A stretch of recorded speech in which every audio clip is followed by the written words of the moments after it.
You are listening to the Empowering Working Moms podcast, Real Talk with Dr. Prianca Naik, a show to help professional moms in survival mode to take hold of their lives and thrive. If you're ready to take powerful action to create your best life, then this is the show for you. I'm your host, Dr. Prianca Naik, board-certified internal medicine physician and certified life coach. Now let's get to it and dive in. You are listening to the Empowering Working Moms podcast, episode number 28. Hello, everybody. Thank you so much for tuning in today. It has been a couple of weeks. And of course, as the title of this podcast has real talk in it, I definitely want to get real. So the reason I actually took a couple of weeks off from the podcast is that my life just got increasingly like the to-do list was overflowing, and I had to take some time to reprioritize, reorganize. And unfortunately, the podcast, I chose not to record it because I really needed that extra time and space. I created that by doing this.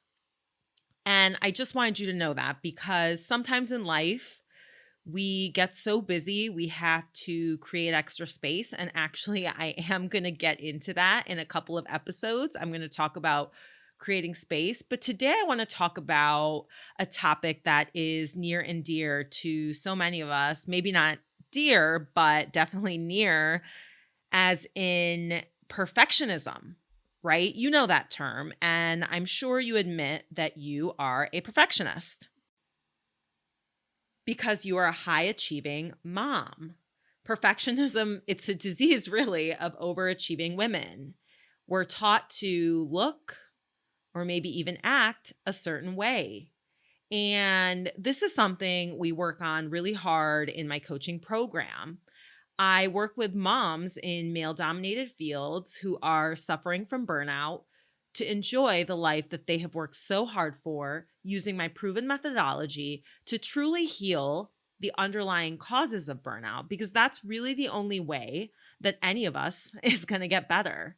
To get started on enjoying your life, check out my free masterclass, which you can watch at any time, on 4 methods to love your life. And the link will be in the show notes. I'm not even going to try to say the website because it's so long. Back to perfectionism. 100% on exams, A+ were a must, maybe from external pressure or from within. I know in South Asian culture, your parents will often ask you, where are the other points when you get a 97? And this is great in getting into a good school or becoming a professional like a doctor, a lawyer, or some VP of a division of a huge company. You know what I'm talking about, right? Working your way to the top, achieving success as you know it, or whatever you've been told, however you've been programmed, what you were taught growing up. Unfortunately, perfectionism can really bite us in the ass long term because it really adds to and causes so much life dissatisfaction, unhappiness, feelings of unworthiness, and in extreme cases, depression and anxiety. This is because, let me let you in on a little secret. No one has the answers to living the perfect life. There is no such thing as the perfect life because human beings err inherently, right? To be human is to err. We all know that quote. It's one of my favorites. Second of all, there is no manual for how we are supposed to go about doing things. We were not taught this in school.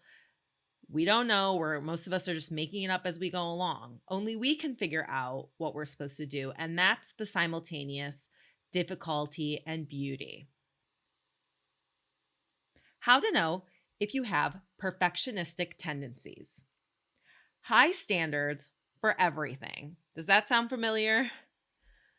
What I like to call results orientation, meaning being oriented with results. And I will tell you, I may have mentioned this on a previous podcast episode. I like to tell this because it's kind of funny. When I was growing up, my father used to say, "You must produce." And that really was a lecture he would give me based on if I wasn't doing well in school and I was studying hard, but my efforts weren't showing up, that basically my effort didn't matter and it was really about the result. And so, of course, I was programmed, as I'm sure many of you have been programmed, to really look for what you're producing in life, what result you're producing, which is important, of course, but sometimes that can be a negative factor as well. Also, if you're always looking at what is missing or what is not enough, that is aligned with perfectionism, or perseverating on one's mistakes. This is a big one.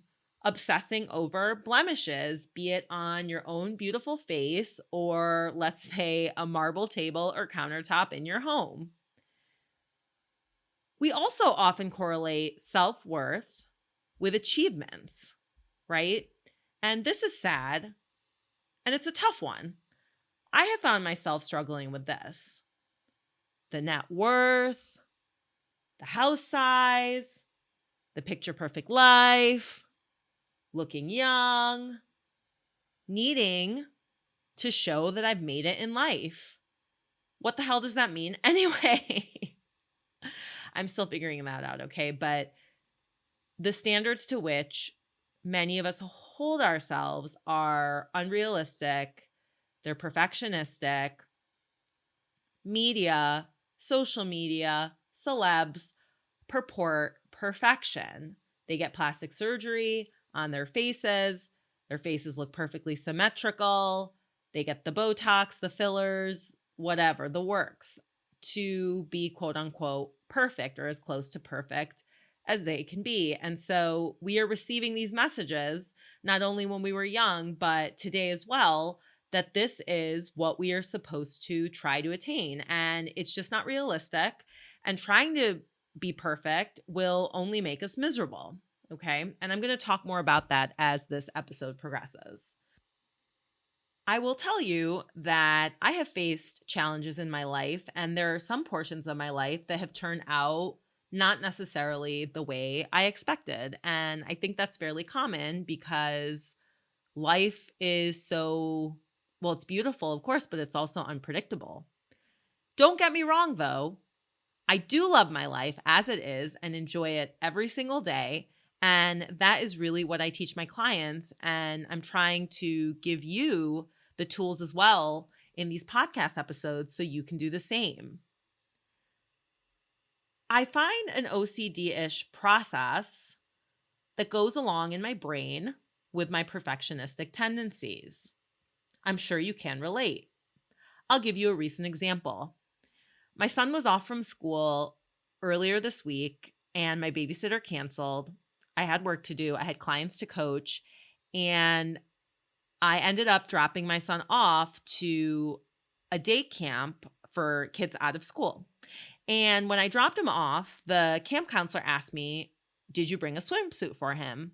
And no, I did not, because there was nothing about a swimsuit in the emails I received signing him up for this camp. And when she said that, and actually as I'm talking about it right now, I'm reliving the angst. I could feel the angst rising in me. It was a squeezing in my throat, like I talk about. That's really where I feel my frustration. I can feel it as I'm describing this, okay? And I felt that angst. I'm reliving it now. But at the time, and even now, I acknowledged that agitation. I noticed it in my throat. I was present with it. I sat with it. I didn't overly create a story. I didn't bash myself saying, "You're a bad mom for not bringing his swimsuit," because honestly, it really wasn't my fault. And he was going to survive whether he swam or not. Like, he was going to have an okay day. He was going to have fun. I mean, they were doing arts and crafts. I know he loves that. So all good.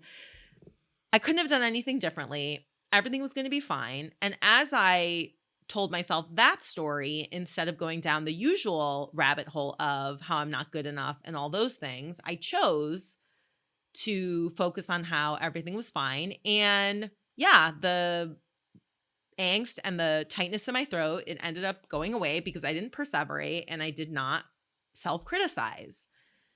And I give you this example because it's a tiny example of an insignificant mistake or imperfection, talking about this on a small level, but it shows you how you can actually decide how you want to react to something, what story you want to buy into and subscribe to. And we don't have to keep telling ourselves we're not good enough and feed into our own perfectionism. Let's now touch upon a larger scale of perfectionism with larger issues that have higher stakes. When we're not getting along with someone in a major relationship, like our sibling or our spouse, or maybe someone at work doesn't like us, or someone in our friends group doesn't like us, this is tough, right? Type A moms have a hard time accepting stuff like this. Even though people don't generally talk about their bad relationships with their spouse or their siblings, they don't want to air their dirty laundry or whatever, this kind of stuff is happening. And yet, when it happens to us, we perhaps make it mean something, mean that we're less than, mean that we're not good enough, mean that our life is crappy because this is what's going on. And that's just not true. When you're a perfectionist, you just want everything to be perfect. You want to tie everything up in a bow, and that's not compatible with the structure of life. Life is unpredictable. It's not tie-upable. So what we can do to combat this when we have a large imperfection in our lives is really to give ourselves grace and be understanding that we are doing the best we can. And relationships are unique and interesting because we cannot 100% control the dynamic or the outcome of a relationship. And in fact, we only have 50% responsibility for it. The other 50% lies in another person. And so really understanding that we don't need to take more ownership than we deserve in relationships, and being gentle with ourselves, knowing that we are not perfect and neither is the other person, this can really alleviate an extra layer of judgment, pain, and stress that we will often add on to an already upsetting situation. Try this reframing and see how it works for you. Let me know. You can email me, go to my website, www.stresscleansemd.com, get in touch with me, and let me know how it's going, trying these tips that I'm mentioning on the episode today. Perfectionism also shows up in our self-worth. We want to be perfect so that we can feel good about ourselves, or so that we feel like we are good enough and worthy. Where do we tie up our self-worth? Is it in how well we get along with others? How much people like us? What about on tangible achievements like a good salary? Or how do we define success? What does that look like for you? And when you're not achieving that, how do you feel? Maybe your perfectionistic tendencies come into play. What you're doing, will it ever be good enough? Will you be good enough? Maybe nothing will ever be good enough, right? So giving thought to how we see ourselves and how we define loving ourselves is important in dealing with our own perfectionism. As I often say in my program and in my mindfulness method, all transformation, all problem solving, and all solutions begin with awareness. So as you're taking in this episode, and maybe you need to pause to take notes, really start paying attention, being aware of how you see things, of how perhaps you try to be perfect all the time in various areas of your life. Because without being aware, without seeing this problem, we cannot tackle it. I encourage you to be aware of the patterns in which your brain works. The not enoughness, how might that be presenting itself? In keeping with the theme of not playing into perfectionism, there is no perfect solution to this problem, the problem of perfectionism. But most of us are aware that we have perfectionistic tendencies. So let's just take a second to pat ourselves on the back for this. We're high performers. We want to do the best by ourselves and by others as well. Nothing to criticize here. Got it? Nothing to criticize here. Say bye to that negative self-talk. Keep working on it. Of course, there will probably always be a perfectionistic tendency, and that's okay. But what we can do is be aware of it and continue to work on it and practice not only accepting imperfection, but accepting B plus work. And if you're thinking, what? B plus work? I'm an A minus, A plus A student. Well, start wrapping your head around that fact, because we're not taking tests anymore, okay?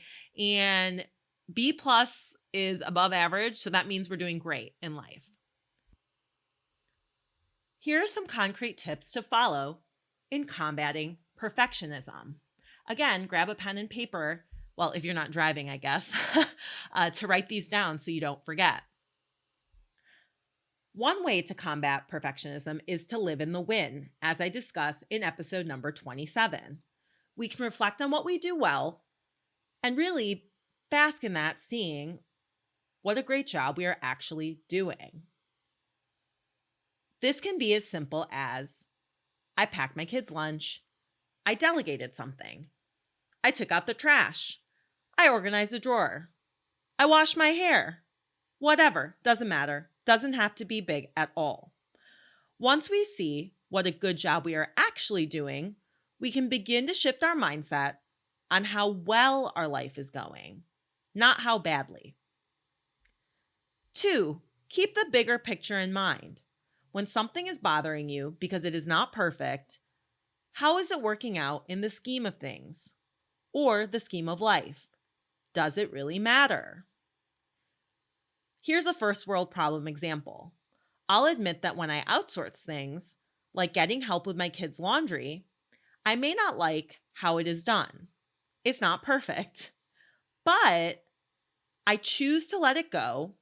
I choose to not let that eat away at me, because I cannot allow it to steal my joy, because perfectly done laundry does not matter. When you find yourself obsessing over a mistake, get yourself out of your head and into your body. Really practice mindfulness. The first step in this is noticing there is a body, because a lot of times we forget. That's my first mantra in my mind whenever I need to get myself out of my head, out of the spinning, etc.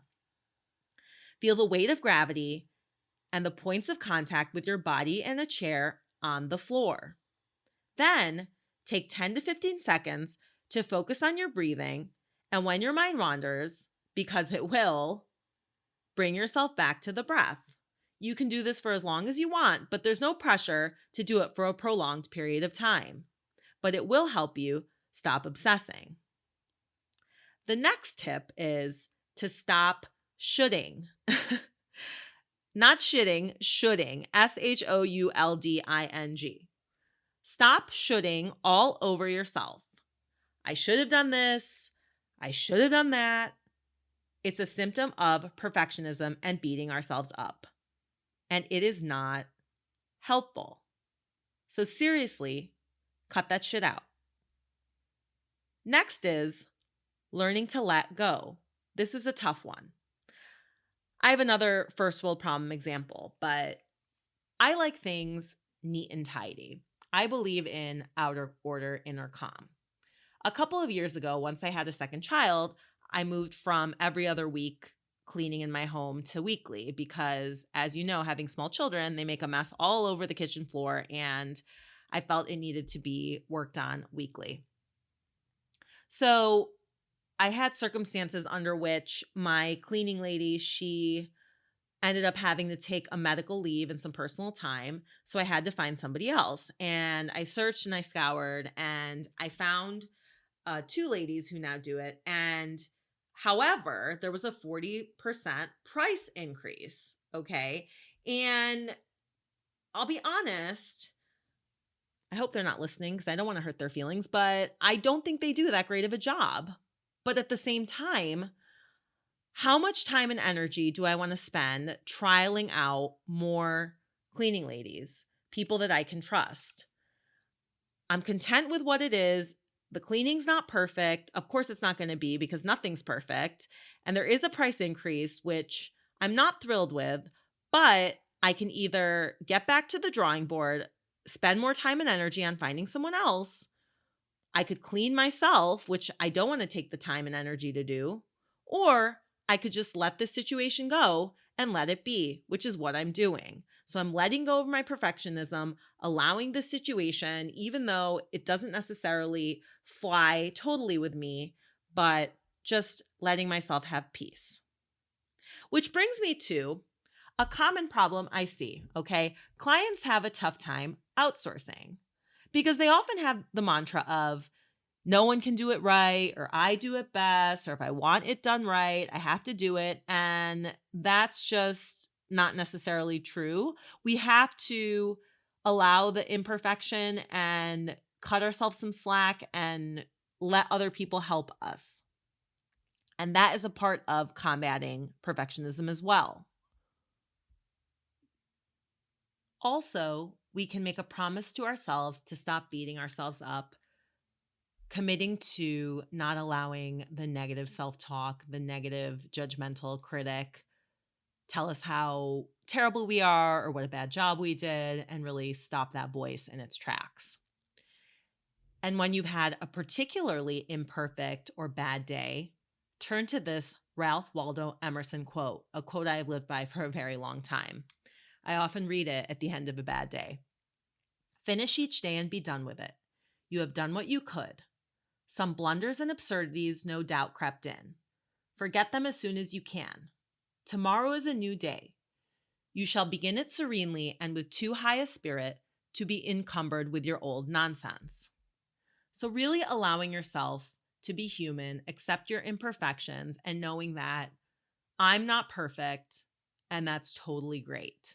That's a thought that I choose. It really helps me to ease the unrest I feel when I don't have it 100% perfectly together, because that just isn't something to try to aspire to. Some of the benefits of decreasing perfectionism include overall increased life satisfaction, wasting less time, wasting less energy, feeling fulfilled by keeping life in perspective. Sound good? I think so. I think it sounds pretty good to me. So really put some time and effort into this moving forward after listening to this episode. Be aware of your own perfectionism. Start kicking its ass with the tools I outlined above. And if you really like my work, check out my free masterclass on 4 methods to loving your life. Link is in the show notes. My coaching program helps moms in male-dominated fields who are suffering from burnout to enjoy the life that they've worked so hard to build using my proven methodology to heal the underlying causes of burnout, because that's really the only way to combat it. Get started on enjoying your life and check out that masterclass. I will talk to you next week. Thanks for tuning in. Thank you for listening to this episode of the Empowering Working Moms podcast, Real Talk with Dr. Prianca Naik. If you are ready to get unstuck and out of survival mode to live your best life, I want to invite you to book a free 30-minute consultation call with me.